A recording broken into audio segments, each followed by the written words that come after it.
Howdy, howdy, and welcome to Mo's World, the baseball podcast. We're excited to bring you our latest episode. Your feedback is important to us, so please feel free to share your comments. Awesome. If you enjoy the podcast, spread the word to your friends. In our 28th episode of Season 2, we are going to talk about a little bit about the trade deadline results and the status of the team formerly known as the Oakland A's. So, who made out? Drumroll, please. Alrighty. On the 25th, we saw the period kind of begin with the Yankees acquiring third baseman Ryan McMahon of the Rockies. And they got him for 2 prospects, and everybody was pretty much talking that the Yankees would get a third baseman. So hopefully this shores up their shitty defense as the Yankees paraded out a bunch of third basemen this year who pretty much sucked. Now, also on the 25th, we had the Mariners diving in early and picking up Josh Naylor from the Arizona Diamondbacks. Come on, that's a great pickup for sure. But the Mariners pretty much suck, and I think they were only hoping for a wild card spot. Now, some early trades transpired without any major impact to current teams. Lots of names were still being floated around. Now, I wasn't really planning on dissecting each trade because you get enough of that shit on MLB Network. So we're only going to talk a little bit here. But, the July 31st, it's right now as we're producing this podcast. It's the 31st midday, and there's some big winners out there already. I think the Mariners are the big winners on offense, which I find that totally ironic. What a difference in Mariners teams compared to last year's teams and this year's team. Now, last year, the Mariners did not make the playoffs because of shitty hitting. They had an awesome pitching staff who kept the team afloat all year long. So it seems like 2025 rolled around and the Mariners said, hey, we're going to hit some this year. We're friggin' hitting. And surprisingly, their pitching sucks. Go figure. But, getting Josh Naylor and Eugene Suarez would help any offense for sure. Let's see if they can catch the Astros, though. I don't know about that. Now, the Mets, though, they immensely improved their pitching staff by adding Ryan Helsley and Tyler Rogers. Now, in the year of the blown save, these two will definitely make a positive impact. And you can say the same thing for the Phillies, as they picked up Johan Duran, which will be a massive improvement in their bullpen. Now, I'm disappointed once again in the A's, dumping relief pitcher Mason Miller and starting pitcher J.P. Sears to the Padres. Damn, that's a nice pickup. Now, Sears is going to click in San Diego, for sure. Anytime you can get 2 40-man roster players for prospects, that's a good thing. I don't care what kind of prospects the Padres gave up. They killed it. Now, teams such as the Reds, the Pirates, the A's, who cares what they got? They dumped players yet again. Typical story from these teams, as they all have a shit front office and owner in common with each other. It's just a shame. As I've said in the past, I will not be surprised when one day I see Paul Skeens traded. It's bound to happen. Now, I find the trade deadline kind of fun, though. It always seems like people and fans are asking if such and such team will be a buyer or a seller. Why does it have to be defined? What's wrong with a team perhaps out of it this year, but trying to get themselves up for next year with a decent deal? I saw this with the Royals, the Orioles, the Braves, and Diamondbacks. Those 4 teams may be out of it this year, but I expect them to be back in the hunt next year. Still plenty of time for some impactful names to be moved. So, who will overpay and who will get a deal? That to me is always the cool thing with the trading deadline. All right, what else do we have on the table? We mentioned the A's. So, that is my next question. The construction status of the A's Las Vegas Stadium. Does anybody out there care? You know, they had their groundbreaking ceremony, and the A's have officially begun construction on their new stadium in Las Vegas. Supposedly. Now, the groundbreaking ceremony took place on June 23rd of this year.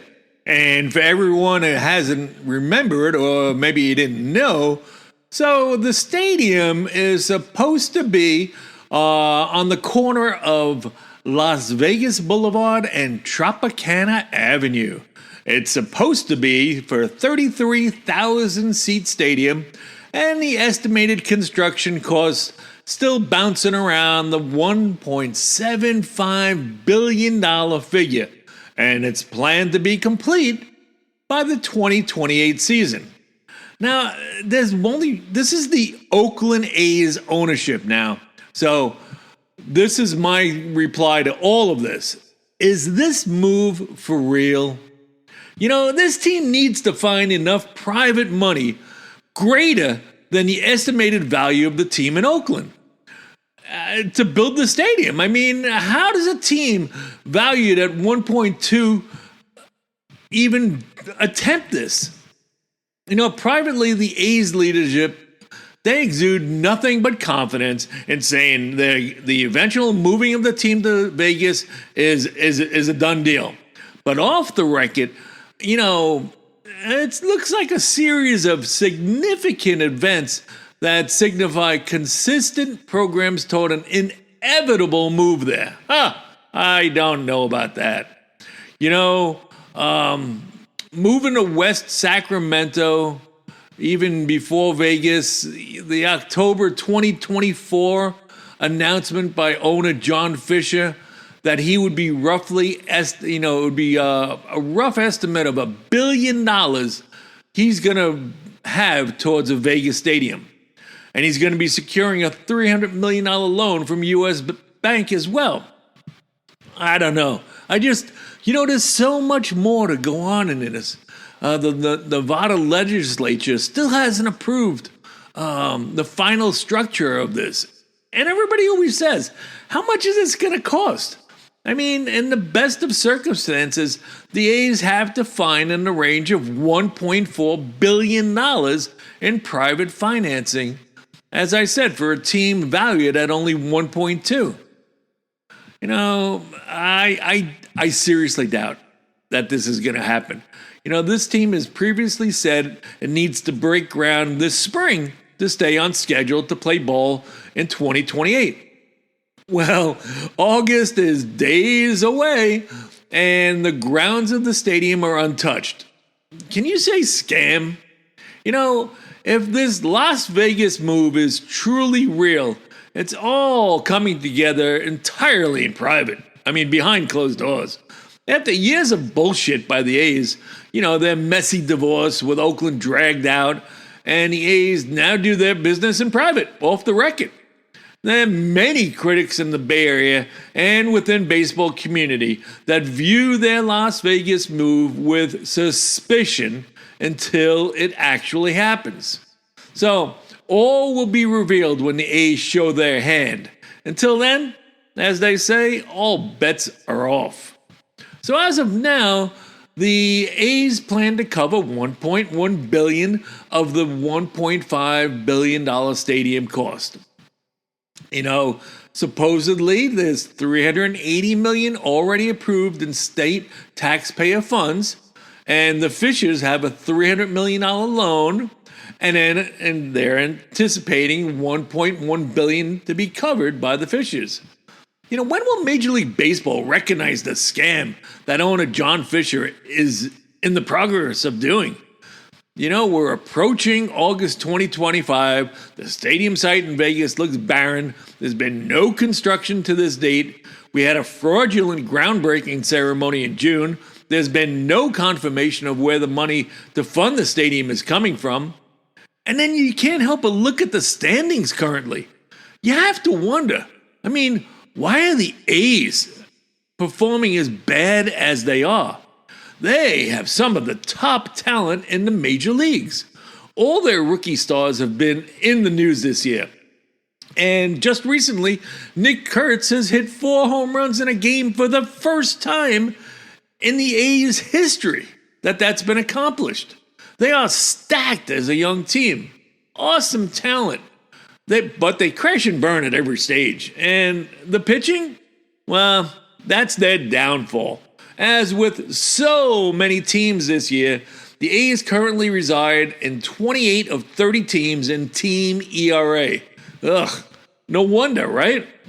The top teams in ERA right now, the Rangers sitting at 3.15, the Royals at 3.49 ERA, the Mets at 3.52, the Brewers at 3.58, and the Padres at 3.58. These teams have flip-flopped between 1 and 5 all year long, and they're pretty consistent, and that's what's going to keep them in the playoff race. Now, the bottom 5 teams, you'll recognize these teams as well. The Rockies are, if you can say lead, but the Rockies are the bottom team in ERA. Team ERA of 5.60. The Nationals, 5.11.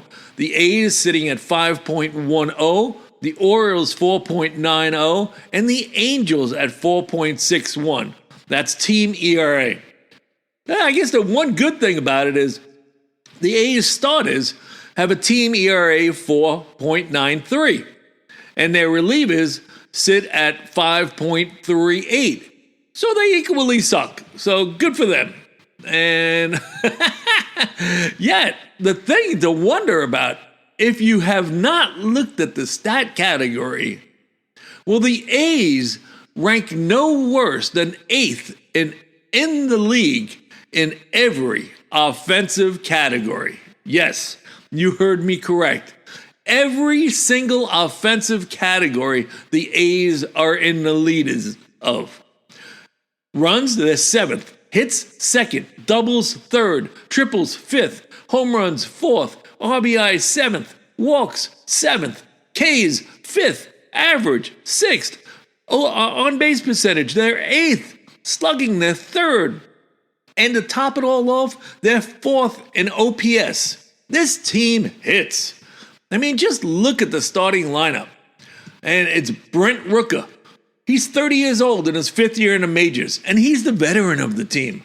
Tyler Soderstrom, he's left fielder at 23 years old, his 2nd year in the majors.